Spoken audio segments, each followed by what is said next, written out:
নমস্কার, সুবিকথার একটা নতুন এপিসোডে আপনারা সকলে স্বাগত জানাই। আজকে আমরা এই এপিসোডের মাধ্যমে এনএসসি বা ন্যাশনাল সেভিং সার্টিফিকেট তার বিষয়ে আলোচনা করব। এটার মধ্যে কত টাকা আপনি ইনভেস্ট করতে পারেন, এটা এলিজিবিলিটি ক্রাইটেরিয়া কি, এজ লিমিট কি আছে, ট্যাক্সের সেভিংস হয় কি না, এসব বিষয় নিয়ে আমরা সম্পূর্ণরূপে আলোচনা করব। আপনি যদি এই চ্যানেল নতুন এসেছেন তো চ্যানেলটি অবশ্যই সাবস্ক্রাইব করে পাশে যে নোটিফিকেশন বেলটি আছে ওটাকে অলে ক্লিক করে দিন।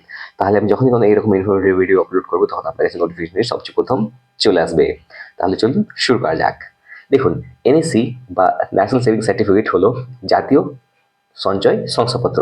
এটি ভারত সরকারের এমন একটি ইনভেস্টমেন্ট স্কিম যেটাতে আপনি টাকা ইনভেস্ট করে আয় করতে পারেন। আর এটা খুব সুন্দর একটা এমন স্কিম যে স্কিমের মাধ্যমে আপনার টাকাটি সুরক্ষিত থাকে। তাহলে এই স্কিমটার মধ্যে আপনি ইনভেস্ট যে করবেন তার প্রক্রিয়াটা কী রূপ, ধরুন এই নিয়ে আমরা প্রথমে কথা বলে নিই। ন্যাশনাল সেভিংস সার্টিফিকেট হলো এমন একটি ইনভেস্টমেন্ট প্ল্যান যে প্ল্যানটির মাধ্যমে আপনি পোস্ট অফিসের যে কোনো ব্রাঞ্চে যে এই অ্যাকাউন্টটি খোলাতে পারেন। এর যে প্রক্রিয়াটি হচ্ছে সেটা সেকশন 80C দ্বারা সম্পূর্ণরূপে করমুক্ত। আপনি আনলিমিটেড টাকা এটার মধ্যে ইনভেস্ট করতে পারেন। এটার মূল উদ্দেশ্য হচ্ছে সেটা হচ্ছে আপনার সঞ্চয়টাকে আরও বাড়ানো। যেমন মনে করুন আপনি কোনো পোস্ট অফিস অ্যাকাউন্ট খুলেছেন, সেখানে আপনি এই ইনভেস্টমেন্ট প্ল্যানটি ব্যবহার করতে পারেন, আবার কোনো ব্যাংকের মধ্যেও এটা ব্যবহার করতে পারেন। এটা আপনি কোনো রাষ্ট্রায়ত্ত ব্যাংক বা প্রাইভেট ব্যাংক খুলতে পারেন। এবার দেখুন, চলুন এবার আমরা কিছু এটার ফিচার্সের বিষয় নিয়ে জেনে নিই।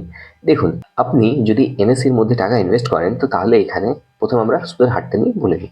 এখানে যে টাকাটি আপনি ইনভেস্ট করছেন সেটার মধ্যে প্রত্যেক 3 মাস অন্তর অন্তর সুদটা রিভাইজ করা হয়, মানে এখানে চক্রবৃদ্ধি হারে সুদ দেওয়া হয়। কিন্তু সেই সুদটি বছরে একটা সময় এসে মার্চ মাসের ইয়ার এন্ডিং ওই মাসটাতে আপনাকে সম্পূর্ণরূপে দেওয়া হয়ে থাকে। বর্তমানে যে সুদের হারটা চলছে সেটা হচ্ছে এছাড়াও এর আরেকটা বৈশিষ্ট্য রয়েছে, সেটা হলো এনএসসি 8 এবং এনএসসি 9 2015 সাল অবধি চলছিল। তারপর 2015 সালের মধ্যে একটা বন্ধ করে দেওয়া হয়। বর্তমানে 5 বছর আর 10 বছরের মধ্যে শুধুমাত্র 5 বছরের স্কিমটি বর্তমান। এছাড়া 10 বছরের যে স্কিমটি ছিল সেটাকে পুরোপুরিভাবে বন্ধ করে দেওয়া হয়েছে। চলুন এবার আমরা ট্যাক্স সেভার নিয়ে কিছু কথা বলে নিই। এর মধ্যে ট্যাক্স সেভিং হয় কিনা দেখুন, আপনি এনএসসির মধ্যে যে টাকাটি ইনভেস্ট করবেন সেটার টাকাটি যত যত আপনি পারবেন ততটা বেশি ইনভেস্ট করতে পারেন, এটার কোনো সীমাবদ্ধতা নেই। কিন্তু এখানে 1.5 লক্ষ টাকা অবধি আপনি সেকশন 80Cর মাধ্যমে ছাড় পাবেন। এছাড়াও এখানে এটা সরকারি ব্যাকআপ রয়েছে। দেখুন এবার আমরা ইনভেস্টমেন্ট ফ্লেক্সিবিলিটি নিয়ে কিছু কথা বলে নিই। যখন আপনি এনএসসির মধ্যে টাকা ইনভেস্ট করবেন ওইখানে আপনি 100 টাকা থেকে শুরু করে আনলিমিটেড মানে অগণিত যত পারবেন তত টাকা আপনি ইনভেস্ট করতে পারেন, সেটার মধ্যে কোনো সীমাবদ্ধতা এখানে নেই। এবার দেখুন এটার কিছু অ্যাক্সেসেবল বা সরলীয়তা নিয়ে কথা বলি। দেখুন, আপনি যখন এই অ্যাকাউন্টটি খোলাবেন তখন আপনি যে কোনো পোস্ট অফিস অ্যাকাউন্টটি খোলাতে পারেন। সেই অ্যাকাউন্টটি আপনি যদি যখন আপনার এই যে এক জায়গা থেকে অন্য জায়গায় আপনি যখন চলে যাবেন তো সেই ক্ষেত্রে ওই অ্যাকাউন্টটি আপনি ওইখানে ট্রান্সফার করে নিতে পারেন। এছাড়াও এখানে আরেকটা সুবিধা রয়েছে, সেটা হচ্ছে কিনা আপনার যে অ্যাকাউন্টটি আপনি খুলেছেন সেই অ্যাকাউন্টটি আপনি নিজের নাম থেকে আবার অন্য কাউকে ট্রান্সফারও করে দিতে পারেন। এই সুবিধাটি এখানে রয়েছে। দেখুন, লোনের উপকারিতা, আপনি এই স্কিম সার্টিফিকেট দিয়ে ব্যাংক থেকে লোন ওঠাতে পারেন অগ্রিম। আবার এটা কোনো রাষ্ট্রায়ত্ত ব্যাংক, কোনো রিজিওনাল ব্যাংক বা রুরাল ব্যাংকের মাধ্যমে আপনি এটা ওঠাতে পারেন। এছাড়াও আপনি এনবিএফসির মাধ্যমে এই আপনার নিজের অ্যাকাউন্টে লোন নিতে পারেন এই স্কিম সার্টিফিকেটের মাধ্যমে। যখন আপনি লোনটা নেবেন ওই পরিস্থিতিতে আপনার যে সার্টিফিকেট আছে তার উপর একটা ট্রান্সফার স্ট্যাম্প চাপানো হবে, সেই তারপরেই আপনাকে লোনটি দেওয়া হবে। যতক্ষণ পর্যন্ত আপনি লোনটা রিপেমেন্ট না করছেন ততক্ষণ পর্যন্ত ওই সার্টিফিকেটটা আপনার ব্যাংকের কাছে জমা থাকবে। পাওয়ার অফ কম্পাউন্ডিং, এই এনএসসির মধ্যে যে টাকাটি আপনি ইনভেস্ট করবেন সেই টাকাটি সম্পূর্ণরূপে চক্রবৃদ্ধি হারে সুদ দেওয়া হয়। এর মানে হচ্ছে প্রত্যেক 3 মাস অন্তর অন্তর আপনার সুদটি জমা হবে, আর সেই সুদটি বছরের একটা সময় এসে আপনার অ্যাকাউন্টে ক্রেডিট করা হবে। সেটা মূলত বছরে এমন একটা সময় ক্রেডিট করা হয়, সেটা হচ্ছে মার্চ মাসের ভিতরে। মার্চ মাসটা হচ্ছে একটা ব্যাংকিং সেক্টরে ফিনান্সিয়াল ইয়ার এন্ডিং, সেই সময়ই এটা করা হয়ে থাকে।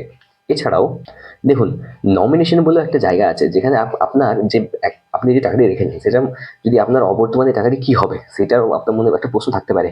তো ওই পরিস্থিতিতে আপনার যে নমিনেশন ফেসিলিটিটা রয়েছে সেই ফেসিলিটি অনুযায়ী আপনার যে টাকাটি আপনি ইনভেস্ট করছেন ওই টাকাটি আপনার নমিনির হাতে চলে যাবে বা লিগ্যাল হায়ার ওই টাকাটি অ্যাক্সেস করতে পারবে আপনার অবর্তমানে। এটা এই ফেসিলিটি এখানে রয়েছে। এছাড়াও কর্পাস অন ম্যাচুরিটি, যখন আপনার টাকাটা ম্যাচুরিটি হয়ে যাবে, মানে আপনার পরিপক্কতা, যখন আপনি টাকাটি 5 বছর পর যখন আপনার হাতে আসবে, ওই পরিস্থিতিতে আপনার অ্যাকাউন্ট থেকে কিন্তু টিডিএসটা অবশ্যই ডিডাক্ট করা হবে। টিডিএসটা কেটে নিয়ে আপনাকে যে টাকাটি দেওয়া হবে সেটা সেকশন 80C দ্বারা 1.5 লক্ষ টাকা অবধি কিন্তু ট্যাক্স ফ্রি। এটা এছাড়াও আপনি যদি অ্যাডভান্স কোনো ট্যাক্স পে করছেন তো সেইখানেও এটা কিন্তু ছাড় আপনি পেয়ে যাবেন। দেখুন, যদি আপনি প্রি মেচুর ক্লোজার করেন অ্যাকাউন্টটি, তো সেইখানে আপনাকে কি করতে হবে সেই বিষয়ে আমরা কিছু কথা এবার বলে নিই। এনএসসির মধ্যে অ্যাকাউন্ট খুলিয়েছেন, তাহলে ওই টাকাটি 5 বছরের জন্য একটা লক ইন পিরিয়ডের মধ্যে আপনার থেকে যায়। তো ওই পরিস্থিতিতে আপনি টাকাটি কিন্তু সহজে উইথড্র করতে পারবেন না, এটা আপনাকে মনে রাখতে হবে। মানে পারবেন না, এটা কিন্তু এর মধ্যে রয়েছে। এবার দেখুন, এটা কোন পরিস্থিতিতে আপনি টাকাটি উইথড্র করতে পারবেন। দেখুন, যদি যিনি এই অ্যাকাউন্টটি খুলিয়েছেন ওনার যদি ডেথ হয়ে যায়, সেই পরিস্থিতিতে ওনার লিগ্যাল হায়ার বা নমিনি এই টাকাটি পেয়ে যাবে। এছাড়াও কোনো কোর্টের অর্ডারের মাধ্যমে এই টাকাটি আপনি উইথড্র করতে পারেন।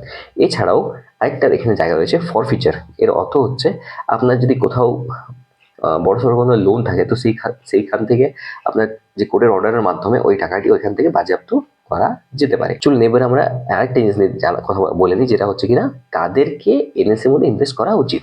দেখুন, আপনি যদি কোনো একজন ভারতীয় বাসিন্দা, তাহলে আপনি এনএসসির মধ্যে ইনভেস্ট করতে পারবেন। এছাড়াও আপনি যদি 18 বছরের আছেন, তাহলে এইখানে আপনি ইনভেস্ট করতে পারেন। এছাড়া কোনো যদি বাচ্চা রয়েছে যে কিনা মাইনর, তো তার এগেনস্টে তার লিগ্যাল গার্জিয়ান বা তার অভিভাবকরা এই অ্যাকাউন্টটি খুলে দিতে পারে। কিন্তু এখানে একটা জায়গা রয়েছে, আপনি ওই অ্যাকাউন্টটি যখন 18 বছর হয়ে যাবেন তখনই কিন্তু আপনি ওটা অ্যাক্সেস করতে পারেন, তার আগে কিন্তু আপনি পারবেন না। তো এই জিনিসটা আপনাকে মনে রাখতে হবে। এছাড়াও এখানে আরেকটা কথা আমি আপনাকে জানিয়ে রাখি, হিন্দু আনডিভাইডেড ফ্যামিলি বা এনআরআই এই অ্যাকাউন্টটি খোলাতে পারবে না, এটা কিন্তু আপনাকে মানতে হবে। দেখুন, এখানে কোনো বয়সের কোনো ছাড় নেই, মানে আপনি যত বয়স আপনার হয়েছে তত বছর পর্যন্ত আমি এখানে টাকাটা ইনভেস্ট আপনি করাতে পারি। এখানে বয়সের কোনো বাধ্যবাধকতা নেই। কোনো পাবলিক সেক্টর কোম্পানি, কোনো ট্রাস্ট এখানে কিন্তু ইনভেস্ট করতে পারবে। এবার আপনার মনে একটা প্রশ্ন জাগবে, আপনি যে এনএসসিতে ইনভেস্ট করবেন সেটা অনলাইনে করবেন না অফলাইন করবেন। দেখুন, ব্যাংক, পোস্ট অফিস দুটোতেই কিন্তু অনলাইন অফলাইন দুটোই সিস্টেম রয়েছে, আপনি দুটোর মধ্যেই এই টাকাটি ইনভেস্ট করতে পারেন। সেটা আপনি ব্যাংকে যেও করতে পারেন, কিংবা আপনি নেট ব্যাংকিং এর মাধ্যমে নিজের মোবাইল থেকে করে নিতে পারেন। এরপর আমরা, আপনার মনে একটা প্রশ্ন থাকতে পারে, যদি আপনার সার্টিফিকেট হঠাৎ যদি হারিয়ে যায় তখন আপনাকে কি করতে হবে। যদি আপনার সার্টিফিকেট কোনো রকম ভাবে হারিয়ে যায়, তো তখন আপনাকে একটা মিনিমাম চার্জ দিয়ে আপনার ব্যাংকে লেটার লিখে জানাতে হবে কি আপনার সার্টিফিকেট হারিয়ে গেছে। ওই পরিস্থিতিতে আপনার ব্যাংক বা আপনার পোস্ট অফিস একটা ডুপ্লিকেট সার্টিফিকেট আপনার নামে ইস্যু করে দিতে বাধ্য। তাহলে সেটা থেকেও আপনার চিন্তা মুক্তি হয়ে যাবে। হারিয়ে গেছে বা কোথাও ওটা নষ্ট হয়ে গেছে, সেই পরিস্থিতিতে আপনাকে কিন্তু সেই সার্টিফিকেটটা একটা ডুপ্লিকেট ইস্যু করে দেওয়া হবে। যদি এই ভিডিওটা আপনার ইনফরমেটিভ লেগে থাকে, তো চ্যানেলটি অবশ্যই সাবস্ক্রাইব করে আমাদের সাহায্য করুন। আমি আগামী দিনে এরকম আরও অনেক ভিডিও নিয়ে আসবো। ধন্যবাদ।